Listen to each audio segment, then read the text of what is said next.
HIV ပိုးကူးစက်ခံရရင်တန်းသိနိုင်ပါလား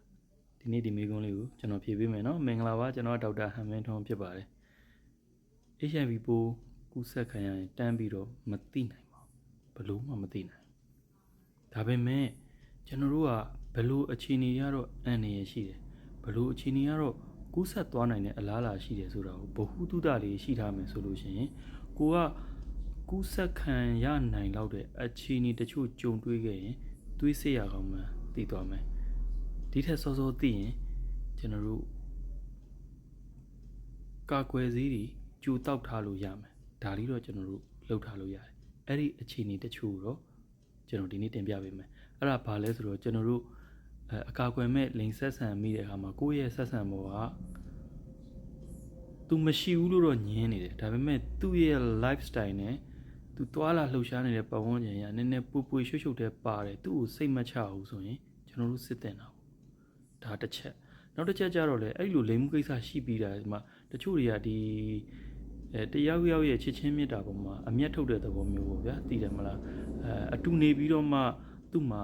ဒီလိုမျိုးလိမ်ရတဲ့ဆင့်ကူးဆက်နိုင်တဲ့ HIV အပါဝင်ယောဂတချို့ရှိနေတယ်ဆိုတော့ကျွန်တော်တို့နောက်မှသိရလို့ရှိရင်ကျွန်တော်တို့ပြန်စစ်ဆေးတာတွေကာကွယ်ဆေးတောက်တာတွေကျွန်တော်တို့လုပ်ရတဲ့အနေအထားမျိုးတွေရှိပါတယ်နောက်တစ်ခုကတော့ကျွန်တော်တို့ဆရာဝန်တွေဆိုလို့ရှိရင်လည်း HIV ပိုးရှိတဲ့သူရဲ့သွေးတွေထိမိတာသူတို့ထိုးထားတဲ့အက်တွေထိုးမိတာတွေရှိတတ်တယ်လို့တခါတလေယောဂရဲ့အဖြေမရသေးဘူးလူနာလည်းတခါတလေသတိလစ်လူရုံရင်းဆန်ခန်းအနေထားတွေမှာကျွန်တော်တို့ကအသက်ကယ်ဖို့ကြိုးစားရင်းနဲ့တခါတလေသူတို့ရဲ့မတော်တဆသူတို့နဲ့မတော်တဆခိုင်းမိပြီးသွေးထွက်တန်ရုံဖြစ်တယ်ခွဲစိတ်စင်မှာအဲ့ခွဲတဲ့အက်တွေနဲ့ကျွန်တော်တို့ထိုးမိတယ်ဆိုရင်လည်းအဲ့လိုကူးဆက်သွားနိုင်ကြီးလည်းရှိတယ်အဲ့လိုအန္တရာယ်မကင်းတဲ့အပြုတ်မှုတချို့ကိုမှဖြစ်ပေါ်လာပြီဆိုလို့ရှိရင်တော့ငါကူးသွားရနိုင်တယ်ဆိုတဲ့စိတ်နဲ့စေးကြိုတောက်တာတွေလုပ်လို့ရတယ်ကြိုစစ်တာတွေလုပ်လို့ရတယ်ဒီလိုနည်းနဲ့တော့ကျွန်တော်တို့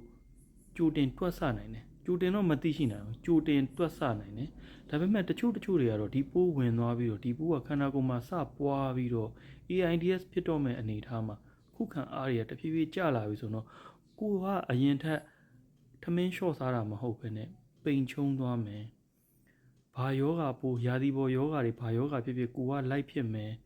အဆုတ် TV လိုဟာမျိုးတွေဖြစ်မယ်ကိုယ့်ရဲ့ကိုယ်ခံအားကျလာပြီးတော့အဲ့လိုမျိုးတက်ရှောင်းဖြစ်လာမယ်ဆိုလို့ရှိရင်တော့ကျွန်တော်တို့ဆရာဝန်တွေကစီကန်းလာပြန်စစ်ပြီးတယ်ကိုယ်တိုင်လည်းဒါမျိုးဆိုရင်တော့သိနိုင်မယ်ထင်ပါတယ်ဒီအချက်လက်ကြီးလေးတွေကတော့ကို HIV ကိုရှိမရှိကိုအများကြီးအထောက်အကူပြုမယ်လို့ကျွန်တော်ယုံကြည်ပါတယ်